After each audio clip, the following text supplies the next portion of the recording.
E se o maior problema nos nossos relacionamentos não for a comunicação, a compatibilidade ou a personalidade?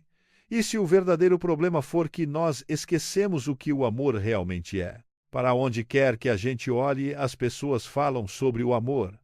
Músicas românticas, filmes de romance, conselhos amorosos, gurus de relacionamentos. Mas, apesar de tanta conversa sobre o amor, os relacionamentos continuam desmoronando. Famílias se quebram, amizades se desfazem, casamentos enfrentam dificuldades. Por quê? Porque o que o mundo chama de amor é muitas vezes algo completamente diferente do que a Bíblia chama de amor. Em 1 Coríntios capítulo 13, o apóstolo Paulo nos dá a que talvez seja a descrição mais poderosa e prática do amor já escrita. Mas esse capítulo é frequentemente mal compreendido. Muitas pessoas o tratam apenas como um texto poético para ser lido em casamentos. Mas, na realidade, ele foi escrito para corrigir uma igreja quebrantada, cheia de conflitos, orgulho e divisão. A igreja em Corinto tinha dons espirituais, conhecimento e influência, mas faltava a eles algo muito mais importante: o amor. Então, Paulo escreveu um capítulo que desconstrói o amor falso e o reconstrói do zero. Hoje, nós vamos analisar 1 Coríntios, capítulo 13, passo a passo, e transformar isso em algo incrivelmente prático para o nosso dia a dia. Porque se nós realmente entendermos esse capítulo, isso pode mudar completamente a maneira como tratamos as pessoas. Número 1. O amor é mais importante do que o talento, o conhecimento ou os dons espirituais. Paulo começa com uma declaração chocante. 1 Coríntios capítulo 13, versículos 1 e 2 diz: Ainda que eu fale as línguas dos homens e dos anjos, se não tiver amor, serei como o bronze que soa ou como o símbolo que retine. Ainda que eu tenha o dom de profecia e saiba todos os mistérios e todo o conhecimento, se não tiver amor, eu nada serei.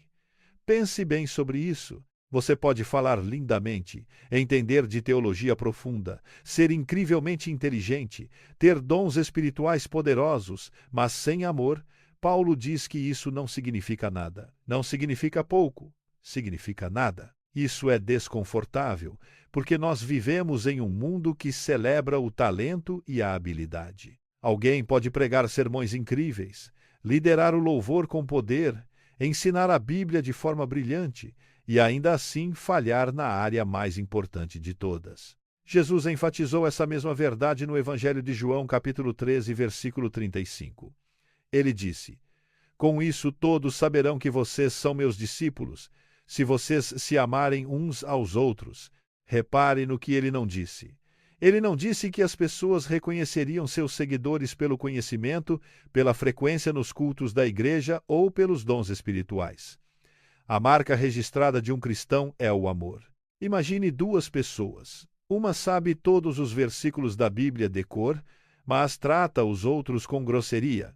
A outra não entende tanto de teologia, mas demonstra constantemente gentileza, paciência e compaixão. Qual delas reflete Cristo com mais clareza?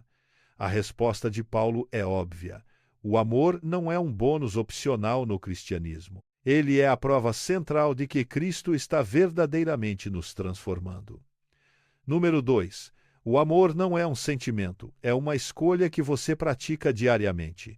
Agora, Paulo descreve como o amor realmente se parece. 1 Coríntios, capítulo 13, versículos 4 e 5 diz: O amor é paciente, o amor é bondoso, não inveja, não se vangloria, não se orgulha, não maltrata, não procura seus próprios interesses. Perceba algo importante. Paulo não descreve o amor como uma emoção, ele descreve ações e atitudes. O amor é paciência, bondade, humildade, abnegação. Isso significa que o amor é algo que você escolhe, mesmo quando não tem vontade de sentir. Pense na paciência. Qualquer um consegue ser paciente quando a vida está fácil. Mas a verdadeira paciência aparece quando alguém interrompe os seus planos, quando um colega de trabalho te irrita ou quando um membro da família te machuca. O amor escolhe a paciência de qualquer maneira. Ou então considere a bondade. A bondade não é apenas uma questão de educação. A bondade bíblica significa buscar ativamente o bem da outra pessoa. Jesus foi o maior exemplo disso o tempo todo. No Evangelho de Lucas, capítulo 6, versículos 27 e 28, ele disse: Amem os seus inimigos, façam o bem aos que os odeiam, abençoem os que os amaldiçoam. Isso é radical, porque o instinto natural do ser humano diz para sermos bons apenas com as pessoas que nos tratam bem. Mas Jesus diz que o amor vai além.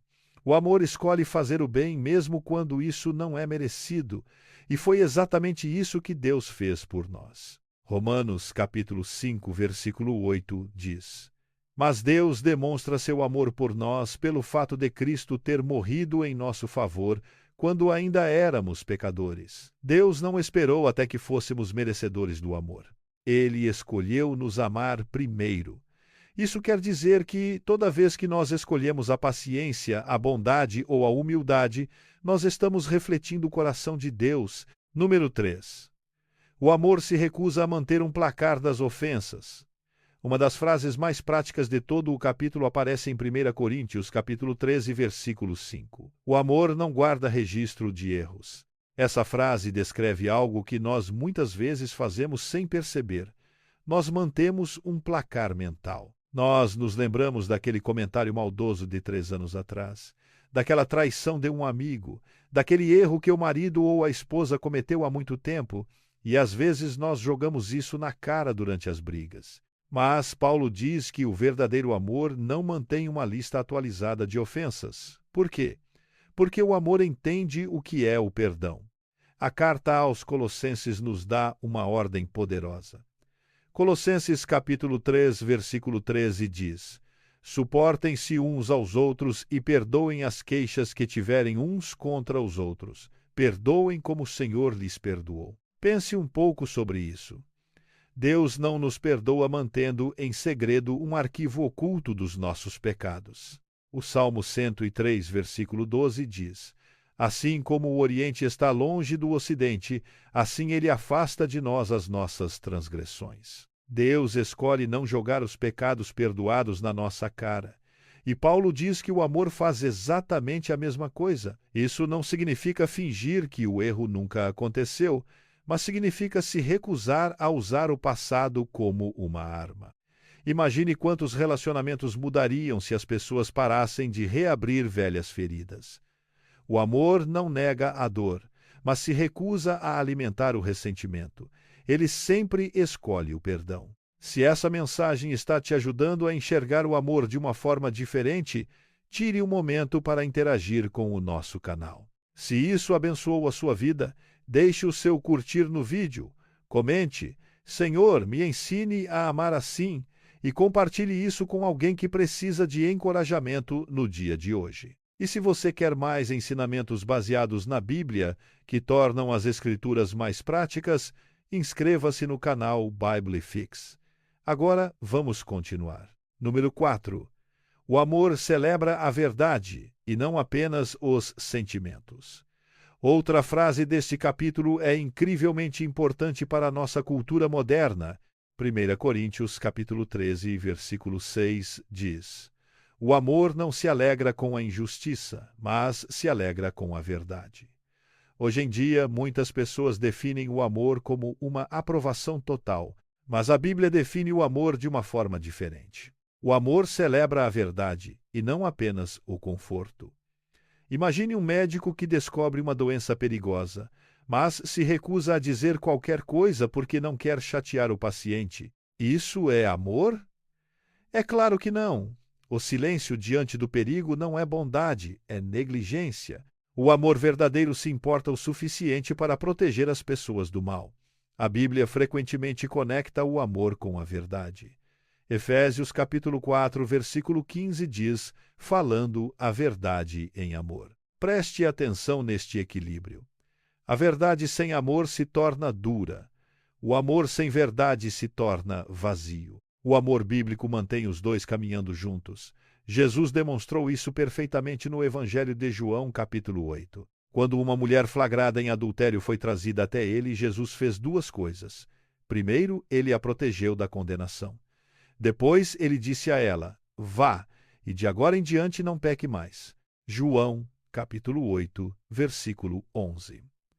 Compaixão e verdade. Graça e correção. Isso é o amor bíblico. Não é silêncio, não é crueldade, mas é a verdade dita com um coração que deseja a restauração daquela pessoa. Número 5. O amor é construído para durar a longo prazo. Paulo termina a descrição do amor com uma declaração muito forte. 1 Coríntios capítulo 13, versículo 7 diz: O amor tudo sofre, tudo crê, tudo espera, tudo suporta. Esse é um amor que tem a força para permanecer. Em outras palavras, o verdadeiro amor não é frágil, ele é resiliente. Vamos detalhar o que Paulo quer dizer com isso. O amor tudo sofre. Isso quer dizer que o amor protege e encobre, em vez de expor ou humilhar os outros. O livro de Provérbios reflete essa mesma ideia. Provérbios, capítulo 10, versículo 12, diz: O ódio provoca dissensão, mas o amor cobre todos os pecados. O amor não tem pressa em constranger as pessoas publicamente. Ele busca a restauração. O amor tudo crê. Isso não significa uma confiança cega. Significa que o amor escolhe acreditar no melhor em vez de presumir o pior. Quando alguém comete um erro, o amor se pergunta: será que existe uma outra explicação para isso? Em vez de saltar direto para conclusões negativas, o amor tudo espera, o amor se recusa a desistir das pessoas. Mesmo quando o crescimento é lento, mesmo quando a mudança leva tempo, Deus demonstra esse mesmo tipo de esperança em relação a nós. Filipenses capítulo 1, versículo 6 diz: Aquele que começou a boa obra em vocês vai completá-la. Deus não abandona a sua obra em nós, e o amor reflete exatamente essa paciência. O amor tudo suporta. Isso significa perseverança. O amor verdadeiro continua comprometido, mesmo quando os relacionamentos se tornam difíceis. Nem todo problema deve ser tolerado para sempre, mas o amor se recusa a desistir ao primeiro sinal de inconveniência. Essa perseverança reflete o amor de aliança que Deus tem conosco. Lamentações, capítulo 3, versículos 22 e 23, diz: O amor leal do Senhor não tem fim, as suas misericórdias não acabam. O amor de Deus não é passageiro, ele é fiel. E Paulo diz que é esse tipo de amor que os cristãos devem praticar uns com os outros. Quando nós damos um passo para trás e olhamos para a primeira carta aos Coríntios, capítulo 13, descobrimos algo extraordinário. O amor não é um sentimento romântico, um traço de personalidade ou um momento de calor emocional. O amor é um estilo de vida. De acordo com as Escrituras, o amor é paciente quando as pessoas são difíceis. É bondoso quando os outros não merecem. É humilde em vez de orgulhoso. É perdoador em vez de ressentido. É verdadeiro em vez de enganoso. É esperançoso em vez de cínico. É perseverante em vez de desistir. E a razão pela qual isso importa tanto é porque o amor reflete o próprio caráter de Deus. A primeira carta de João, capítulo 4, versículo 8, diz: Quem não ama não conhece a Deus, porque Deus é amor. Quando nós praticamos o amor descrito no capítulo 13 de 1 Coríntios, não estamos apenas melhorando os nossos relacionamentos. Nós estamos revelando o coração de Deus para o mundo.